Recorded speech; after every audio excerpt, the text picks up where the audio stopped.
Bien.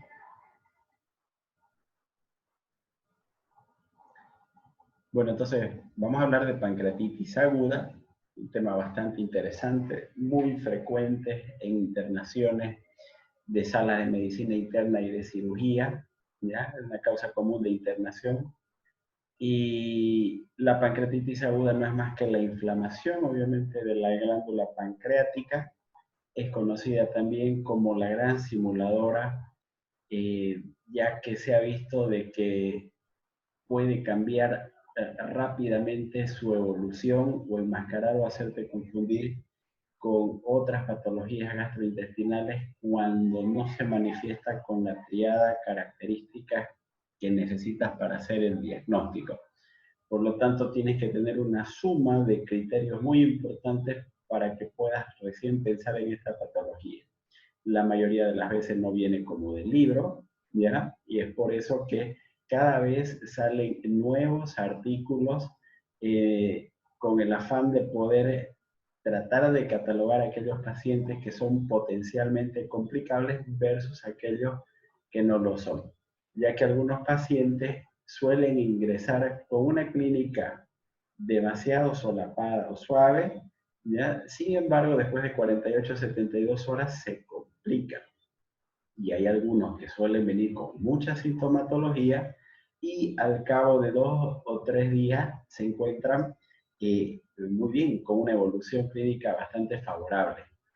Y es entonces en ese entendido de que hasta el momento no existe una sola clasificación o un solo score o una escala que me pueda predecir exactamente qué paciente se va o no se va a complicar.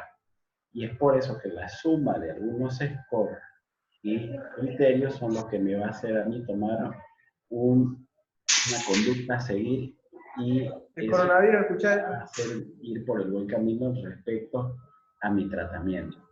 ¿Ah?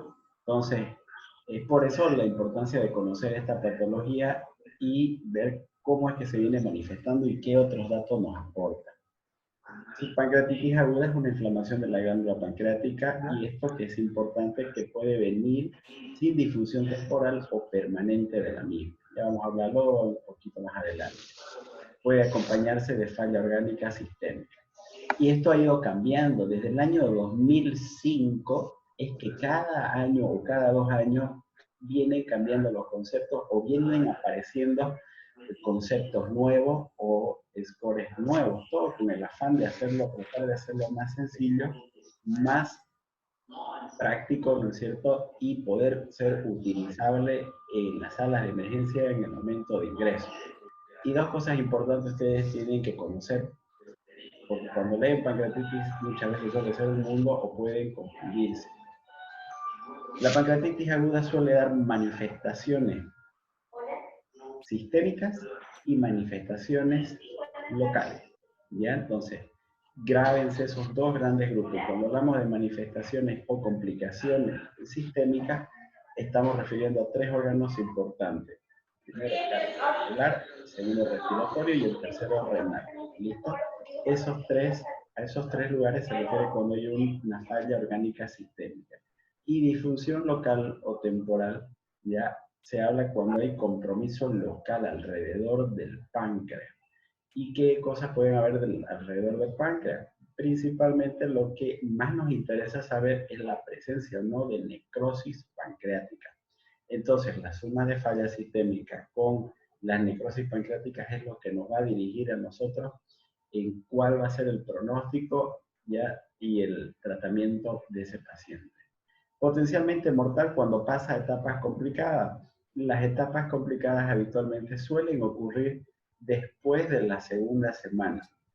Las primeras 2 semanas habitualmente no suele ocurrir eso en un 80% cuando son leves. Sin embargo, hay algunas que evolucionan demasiado, con demasiado compromiso inflamatorio orgánico, ¿ya? Y se suelen complicar algunas dentro de las 2 semanas. Pero el 80% es después de las 2 semanas.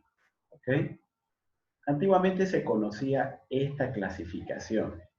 En Estados Unidos hicieron un estudio a 220.000 pacientes y vieron de que el 80% ya resolvían el problema de su pancreatitis en 7 días y las catalogaban como pancreatitis aguda leve, y que un 20% iban a pancreatitis aguda, severa o grave. ¿Listo? Entonces, ahí está el detalle, ¿no es cierto?, de que dentro de primera semana habitualmente recuperan todo. Otros recuperan hasta las 2 semanas íntegramente, pero ya después del tercer, cuarto día ya vos tienes una idea de cómo va a ir esa pancreatitis, si va a ir bien o si va a ir hacia empeorar. Y te pones un plazo como máximo de 5 días. ¿Ya? Después del séptimo día puede que hayan algunos síntomas que todavía te estén diciendo que está yendo hacia la mejoría, pero hasta la segunda semana ya recuperan totalmente. Pero va a haber un 20% que no va a ser esa su evolución, de que no mejoraron esos síntomas después de las 2 semanas y al contrario comenzaron a empeorar. Y es ahí donde recibe ya el nombre de pancreatitis aguda severa. Entonces, aquellos que tuvieron pancreatitis aguda severa le hicieron tomografía con contraste de abdomen y ahí tuvieron dos opciones de resultado. Una en donde no observaban que haya necrosis, que era un 75%, y otras donde veían que había necrosis peripancreática y obviamente era agudo, que corresponde al 25%. Dentro de este 25%, esta necrosis tenía dos caminos. O era estéril, que era un 30-60%, o se infectaba, que era un 40-70%. Y de estos que se infectan, que es del 40-70%, 15-20% fallecen. ¿Ya? Entonces, por lo tanto, este cuadrito todavía tiene su utilidad. Tiene su utilidad desde el punto de vista, a grosso modo, cómo puede evolucionar una pancreatitis. ¿Ya? Y tiene su utilidad también práctica en el sentido del uso de antibióticos, ya que la única, pero la única indicación cuando solo estoy con una pancreatitis y no tengo otra infección agregada en otros lados, ¿ya? La única indicación para dar antibióticos es cuando yo tengo una pancreatitis aguda, severa, con necrosis peripancreática infectada. Y llegar hasta este lugar significa que tienes una suma de criterios en cada etapa para poder asumir y hacer el diagnóstico en ese tiempo. Y eso se requiere, ¿no es cierto?, para tener con mucha precisión eso se requiere conocer muy meticulosamente toda la historia natural de la pancreatitis. ¿Ya? Entonces, sin embargo, yo hace unos años atrás hice un estudio muy interesante, en realidad cuando estaba en la especialidad, sobre el uso de antibióticos en la pancreatitis aguda de origen biliar. Y dentro de mis resultados observé de que el 65% aproximadamente de los antibióticos eran utilizados de forma inapropiada en los servicios de cirugía. Eso actualmente no ha cambiado mucho, sigue manteniéndose igual. Y es que habitualmente cuando se te va a necrosar esto, cuando se te va a infectar, cuando se te va a complicar con necrosis, habitualmente suele ocurrir después de las 2 semanas. Y si vos de entrada en un paciente que está con criterios de SIRS, síndrome de respuesta inflamatoria sistémica, le das antibióticos por el solo hecho de que un SIRS tiene una temperatura mayor a 38 grados y por pensar que por el dolor abdominal más la leucocitosis tiene un proceso infeccioso, entonces ya estás incurriendo directamente en un error. Y es en ese sentido que le das 2 semanas de antibióticos, pero no va a ocurrir absolutamente nada. Y recién después de las 2 semanas ya quemaste antibióticos y lastimosamente estás en este grupo que se te infecta la necrosis y recién ahí, a partir de ahí es donde deberías haber utilizado antibióticos. ¿Y qué pasa si inicias las 2 semanas previas? Pues lo único que hiciste fue matar a tus bacterias de tu flora bacteriana intestinal que hasta cierto modo te defendían en la etapa en que estabas en nada por vía oral, en NPO, en ese paciente que veía que se estaba complicando. Por lo tanto, en vez de mejorarlo, más bien lo empeoran. Por eso es la importancia de conocer los tiempos en que va ocurriendo cada alteración en la pancreatitis. ¿Listo? Entonces, desde ese punto de vista, me es muy importante conocer esta tabla. ¿Ya? Son 3 las principales causas de pancreatitis aguda en este orden de frecuencia. En primer lugar, la litiasis biliar. ¿Listo? La más frecuente. Y dentro de las litiasis biliar no son aquellas que tienen un cálculo único, por ejemplo, enclavado en bacinete o en fondo de la vesícula. No, no, no. Los cálculos que son mayores a 0,8 o a 1 centímetro, eso no se encuentran dentro de la etiología de la pancreatitis. Pero sí las microlitiasis, las que son menos de 0,6, menos de 0,5 centímetros, porque esas microlitiasis y que habitualmente se presentan en mujeres son las que van a migrar por la vía biliar y van a ir a obstruir el esfínter de Oddi. ¿Listo? Entonces, esa es la real causa. No es un cálculo único. Son aquellas microlitiasis las que potencialmente son complicables a una pancreatitis. En segundo lugar, está el alcohol, sea esta aguda o sea una exacerbación en un paciente que ya viene recibiendo. ¿Listo? Entonces, aquellas personas se ha visto que toman de 5 a 6 vasos de alguna bebida alcohólica por día entre 3 a más años, tienen más riesgo de desarrollar pancreatitis en relación a la población general. Las hiperlipidemias, entre ellas el aumento de los triglicéridos a más de 1000 miligramos, se ha visto ya una asociación entre un 3 al 10% en las causas de pancreatitis. Entonces, si agarramos y sumamos, estamos frente a más del 95% de causas de pancreatitis con conocer solamente esas tres. Y hay otras más, pero que son muy raras, no son comunes. El hiperparatiroidismo, anormalidades estructurales como quiste de colédoco, páncreas livisum, cáncer de páncreas, un trauma abdominal con compromiso pancreático, el uso de medicamentos, ya como la furosemida, la metformina inclusive, las úlceras penetrantes, causas virales como el virus Coxsackie, ¿ya? Post-RCP incluso suele ocurrir. Y para eso merece es otra clase, pero es a veces complicado también esto discernir y saber si fue realmente por RCP, porque resulta que vienes con toda la clínica de una pancreatitis, lo internas como pancreatitis, pero ves que tiene la causa principal es microlitiasis y uno de esos cálculos se trancó, se obstruyó a nivel del colédoco y hizo que se dilate el colédoco más de 0,7 o más de 0,8 milímetros y se convirtió en una indicación dentro de las primeras 72 horas de inicio del dolor para realizar una RCP. Le haces la RCP, desobstruye la vía biliar y después de 2 días, en vez de mejorar el dolor, empeora. Y al contrario, la amilasa que estaba disminuyendo comienza nuevamente a aumentar.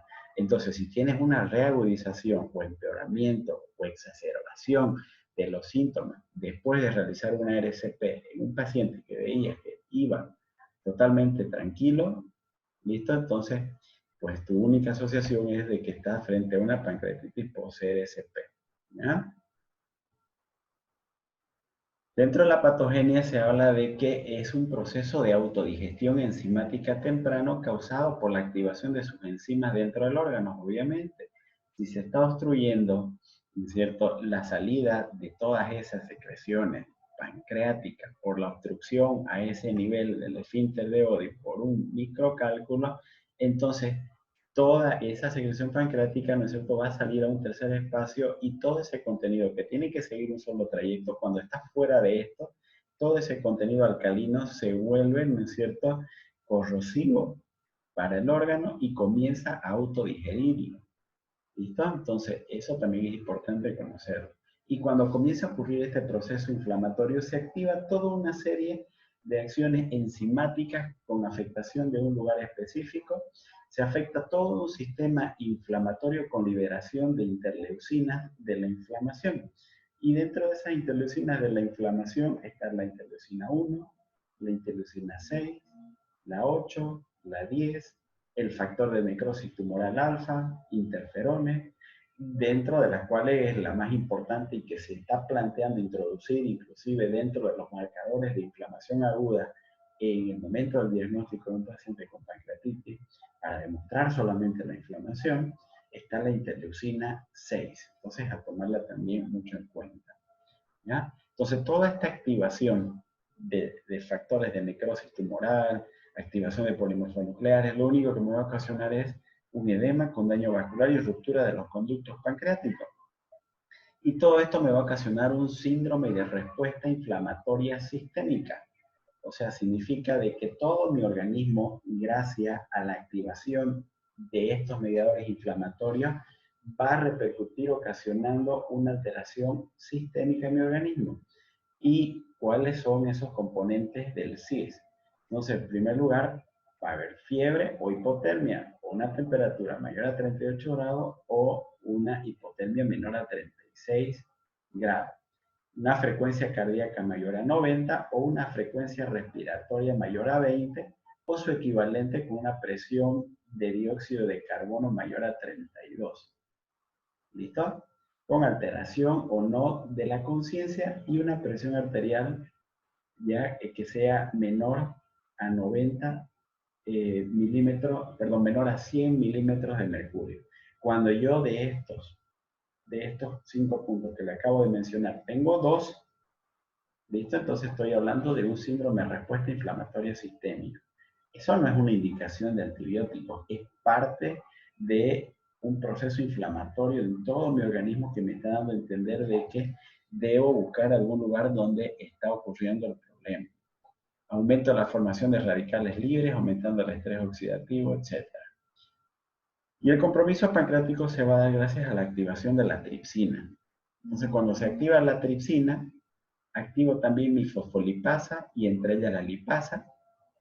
Activo las proteasas, elastasa y el sistema de las bradykininas. Cuando se activan mis fosfolipasas y entre ellas la lipasa, que por cierto es la más específica, no tanto la amilasa, sino la lipasa, la más específica para el diagnóstico, entonces esto se me traduce en una lesión de la membrana celular con autodigestión celular y va finalmente a ocasionar edema e inflamación peripancreática. Cuando se activan las proteasas, va a ocasionar una digestión proteica acelerada con autodigestión celular y necrosis grasa. La elastasa va a estar en relación a la digestión de las fibras elásticas de los vasos sanguíneos con tendencia a las hemorragias. Y ojo con esto, miren acá, se activa elastasa y se activa bradykinin. Puede haber predominancia de alguna de las dos, no siempre están las dos. Cuando se activa la elastasa, miren, predisposición a sangrado. Pero cuando se me activa mi sistema de bradiquinina con activación de la cinina y activador y activando mi cascada de la coagulación, bloqueando la fibrinolisis y aumentando mi cantidad de trombina y de esa forma más aporte de fibrinógeno y fibrina, sumado a la vasodilatación y la inflamación, me va a llevar a una trombosis. Entonces significa de que yo puedo tener predominantemente más episodios de microtrombosis o puedo tener también en algunos casos que son graves fenómenos hemorrágicos. Y es por eso que yo veo el signo de Cullen o del de Gray-Turner cuando predomina, ¿no es cierto?, un mayor compromiso de las elastasas que me van a desencadenar fenómenos hemorrágicos. Y esas hemorragias retroperitoneales se van a manifestar en mi superficie de mi abdomen, ¿no es cierto? Si es periumbilical, el signo de Cullen, si es en flancos, el de Gray-Turner. Pero sin embargo, una de las medidas iniciales también, cuando no tengo Cullen ni tengo el Gray-Turner, ¿no es cierto?, es asumir de que hay fenómenos microtrombóticos. Y estos fenómenos microtrombóticos o macro, en algunas complicaciones crónicas, pueden también haber. Y es así de que en esos pacientes se deja con heparina profiláctica en vista de que yo sé que pueden ocasionarme fenómenos trombóticos. Y es en ese sentido que puede complicarse una pancreatitis, puede complicarse con presencia de trombo a nivel de la vena porta. Puede haber una citis y la causa de la citis es por presencia de trombo a nivel de la vena mesentérica superior. pueden haber varices a nivel de la cámara gástrica, y todo a consecuencia de la presencia de esos fenómenos trombóticos. ¿Listo? Entonces, a tomar en cuenta por qué es que va ocurriendo la edema, la inflamación o la necrosis grasa, la hemorragia o la presencia de trombosis. Entonces, miren, este edema más esta colección de exudados, más la acumulación de detritos celulares propio de ese proceso inflamatorio, me van a ocasionar dos cosas. Primero, una distensión de la cápsula pancreática. Todo comienza a autodigerirse dentro del páncreas y luego ese líquido, por aumento de la permeabilidad vascular capilar, va a comenzar a salir hacia un tercer espacio. Y este proceso inflamatorio que va hacia un tercer espacio, con un retroperitoneo inflamado, lo que me va a hacer es sacar todo mi líquido intravascular que tengo para ir a acumularse en el abdomen. ¿Ya? ¿Y qué consecuencia voy a tener de eso? Uno, una hemoconcentración con deshidratación, más riesgo de falla orgánica, principalmente renal, y de forma refleja voy a tener, no en todos, en algunos sí, íleo paralítico más relajación de esfínteres.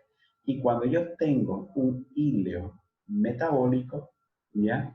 Entonces voy a tener náusea y voy a tener vómito, porque lo que voy a seguir comiendo en un intestino que está parado, lo voy a volver a eliminar, por una parte, ¿cierto? Y por otra parte, el dolor abdominal en ese lugar que es epigastrio, parte del mesogastrio, o parte del flanco o del hipocondrio izquierdo, mejor dicho, es porque hay una distensión de la cápsula pancreática por ese proceso inflamatorio.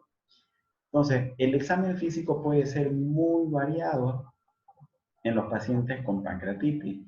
Puede haber distensión abdominal, puede haber hipersensibilidad epigástrica, resistencia, disminución o ausencia de los ruidos hidroaéreos, puede haber signo de irritación peritoneal, fiebre, taquicardia, taquipnea, ocupamiento epigástrico, ictericia, o lo que les decía, en caso de gravedad, pancreatitis agudas grave, o las que antes se conocían las pancreatitis agudas necrohemorrágicas, ¿ya?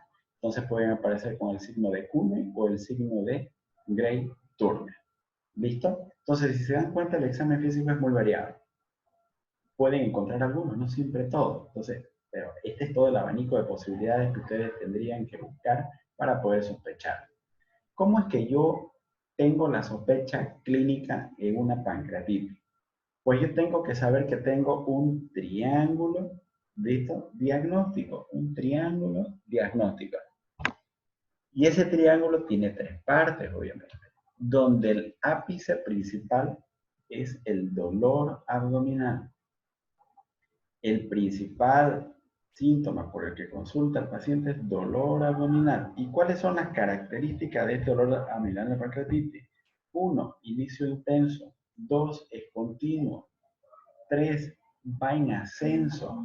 4, no calma composición. 5, es punzante, ¿no es cierto? O como si estuvieran perforándole con un cuchillo que va desde la región anterior hacia la región posterior. ¿Ya? Y quinto, la típica descripción que realizan, que es en hemicinturón, no es en cinturón. Hemicinturón. Y es entonces que va desde el epigastrio, hipocondrio izquierdo, y puede ir inclusive hasta el dorso, ¿listo? Del lado izquierdo. Ojo con esto, si se acompaña de un cuadro vesicular agudo, en ese caso, evidentemente, también voy a tener la sobreposición de mi problema biliar. Y entonces ahí va a ser en cinturón, ¿no es cierto? Porque cuando tenemos problema vesicular se va la irrigación hacia el dorso. Pero si es netamente pancreático, no se olviden, es en hemicinturón. El segundo punto para el diagnóstico ya vendría a ser, el segundo punto para el diagnóstico vendría a ser laboratorial. Y ahí la tenemos específicamente a la amilasa y la lipasa, principalmente la lipasa. Sin embargo, cuando alguna de las dos, principalmente amilasa, está más de 3 veces su valor normal, entonces apoya mi sospecha diagnóstica de una pancreatitis. No se olvide, más de 3 veces su valor normal. Puede ser que el paciente tenga toda la clínica, pero si no hay ningún síntoma, entonces puede ser que sea una pancreatitis. ¿Listo? Entonces, si se dan cuenta, el examen físico es muy variado. Pueden encontrar algunos, no siempre todos. Entonces, el examen físico es muy variado. abdominal, del dolor abdominal de una pancreatitis, ¿ya? Al antecedente de colelitiasis múltiple, pero tiene una amilasa que lo normal ya está por los 80, 90, ¿listo? Y yo tengo que tener al menos 2 de los 3 criterios para decir que es una pancreatitis. Tengo que pedirle lipasa, no se olvide que la amilasa es inespecífica, también tenemos amilasa en la saliva. Y además que el aumento de la amilasa puede producirse por cualquier otro problema o patología. Te golpeas, estás embarazada, tenés una salmonela o algunas otras enfermedades, como una colicistitis, una gastritis, tu amilasa también se aumenta, entonces no es específica. Pero la lipasa es más específica, por eso que siempre hay que solicitar mejor lipasa. Y si esta es más de 3 veces su valor normal, pues ya tengo la clínica del dolor, ya tengo el laboratorio y en tercer lugar tendría que tener un criterio imagenológico. Y en primer lugar, el primer estudio que tendría que hacer es la ecografía abdominal, no la tomografía de entrada. Ecografía abdominal. Y si la ecografía abdominal me dice, basta que me diga un aumento del tamaño del páncreas o una inflamación pancreática o peripancreática, o a expensas del cuerpo, o a expensas de la cola o de la cabeza del páncreas, es suficiente para que yo diga que ya hay un criterio imagenológico. Necesito de los 3 pilares que les acabo de mencionar, necesito 2 para decir que es una pancreatitis. Si tengo uno de ellos y no hay la amilasa o la lipasa, ¿ya? Entonces, y la ecografía no me reporta datos muy sustanciales, en ese caso podría recurrir a la tomografía, ¿ya? Entonces, cuando tengo datos muy, pero muy propios de pancreatitis, pero mi lipasa todavía está en 2 veces por encima de su valor normal y la ecografía no me habla mucho y yo sigo insistiendo con una pancreatitis, entonces puedo hacerle ahí recién la tomografía. Idealmente la tomografía debería hacerse después de las 72 horas, o sea, después del tercer día y con contraste. Todo esto para ver si es una pancreatitis, le hiciste su ecografía, pero a las 72 horas ya le pides la tomografía para ver si esa colección peripancreática que tiene propio de la pancreatitis no se está complicando o no se está agregando algo nuevo, ¿ya? Entonces esa es la utilidad de poder realizarle la tomografía en ese tiempo. Entonces miren, la lipasa es la más específica. Y otros que tienes que ir acompañándole de otras pruebas de biometría hemática y química sanguínea, un hemograma con un volumen de eritrosedimentación o proteína C reactiva también, un tiempo de protrombina, glicemia, bilirrubinas, creatinina, ionograma, perfil lipídico, transaminasa, fosfatasa alcalina, gamma-glutamiltransferasa. Entonces, si se dan cuenta, estoy hablando de un perfil hepático, pruebas de función hepática, coagulograma. Y aparte, ¿no es cierto?, el hemograma para ver al inicio, ¿no es cierto?, estas son pruebas de inicio, para ver al inicio cómo es que están mis leucocitos. Si yo tengo respuesta inflamatoria con mi eritrosedimentación y el PCR+, ¿ya? Entonces son pruebas básicas que tengo que solicitar al inicio. Hay muchas clasificaciones y escalas de la gravedad que han ido evolucionando a lo largo del tiempo y que algunas han quedado atrás y otras se han mantenido, pero ninguna de ellas por sí sola es suficiente para poder clasificar o catalogar a un paciente que tiene pancreatitis y decir, ah, no, este es leve, ah, no, este es severo, ah, no, este se va a complicar. No, no hay ninguna. Es suma de varias clasificaciones las que se realizan. La de Marsella como que ya pasó la historia. Sin embargo, los criterios de Ramson todavía hasta la actualidad se siguen utilizando. Los criterios de Apache hoy en día quizás son los que mejor predicen la gravedad de una pancreatitis, sobre todo aquellos que son más vulnerables a complicarse y necesitar terapia intensiva. Los criterios de Apache 2. Y esto ha cambiado inclusive desde el año 2009 en adelante. Ya no es Apache 2 solamente, sino que ya le agregaron el guión y el O. Y el O significa, ¿no es cierto?, obesidad. Y lo consideran como un criterio cuando el índice de masa corporal es mayor a 25, sumado al resto de los criterios de Apache 2, ¿ya? Y estos logran sumar más de 8, directamente estoy frente a una pancreatitis aguda grave. Los parámetros que se toman en cuenta son bastantes y las puntuaciones también son bastantes, -3, -2, -1, 0, +1, +2, +3, con una serie de variables que es muy complicado memorizárselo y es por eso que se los tiene como tablas ya fijas para que cada médico, emergenciólogo, terapista, internista, todos los que trabajan en estas áreas puedan hacer una suma de criterios, ¿no es cierto? Y llenar las variables y ver qué puntuación tiene. Son tablas fijas que se deberían encontrar en los servicios de internación y emergencia y terapia intensiva. Luego salieron los criterios de BISAP. Algunos dicen que tienen una especificidad superior al 80% para predecir si va a ir o no hacia una pancreatitis grave o va a ser una pancreatitis aguda leve. Y cuando es leve, menos de 2 puntos, y cuando es grave, 3 o más puntos. Y toma en cuenta algunas variables. Y dentro de esas variables está entonces la urea, ya mayor a 25 miligramos, la alteración del estado mental, el síndrome de respuesta inflamatoria sistémica, que lo acabo de mencionar hace un momento. Basta que tenga más de 2 criterios de los que le mencioné del CIRS, ya es, el paciente tiene CIRS, pero dentro de la escala BISAP suma una puntuación más, la edad mayor a 60 años y la presencia de derrame pleural. Entonces, ahí yo estoy tomando 5 puntos, ¿no? La urea, la conciencia, el CIRS, la edad y la presencia de derrame pleural. 5 variables, 5 puntos. Si es menos de 2, es una pancreatitis aguda con menor mortalidad. Si es mayor a 3, es una pancreatitis con mayor mortalidad. Eso es lo único que me da a entender. Los de Pamplona dejaron de utilizarse. Y es entonces, ¿no es cierto?, que se siguen utilizando los criterios de Ramsson. Los criterios de Ramsson tenemos para realizarlo al ingreso y tenemos para realizarlo a las 48 horas. Si bien, miren esto que es interesante, hay pacientes que ingresan con criterios de Ramsson de 1 o de 2 puntos y son clasificados como pancreatitis aguda leve, pero que después de 4 o 5 días terminan siendo pancreatitis agudas graves. Y hay pacientes con criterios de Ramsson que tienen 3 puntos o más y son clasificados como pancreatitis aguda grave y evolucionan luego como leve.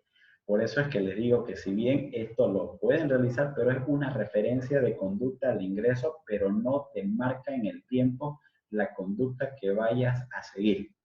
Espero que haya quedado clara esa parte. Y entonces, al ingreso, yo tomo 5 variables generales, ¿ya? Entonces está la edad mayor a 55 años, una leucocitosis mayor a 16.000, glicemia mayor a 200 miligramos, su equivalente es mayor a 2 gramos, exactamente lo mismo. La GOT mayor a 250 y la deshidrogenasa láctica mayor a 350. Que este estudio igual dentro de los laboratorios a solicitar también se debe incluir. Si tengo más de 3 puntos, entonces es una pancreatitis aguda grave. Si es menos de 3 puntos, o sea, 2 o menos, entonces pancreatitis aguda leve. Y a las 48 horas, entonces a las 48 horas, como que te vuelves a realizarlo para ver si con los primeros criterios de ingreso has tomado una conducta hasta las 48 horas, porque ya en las 48 horas los compromisos sistémicos van a comenzar a sobreponerse. Y dependiendo cómo hayas trabajado las primeras 48 horas, entonces va a ser el éxito o no del tratamiento o el manejo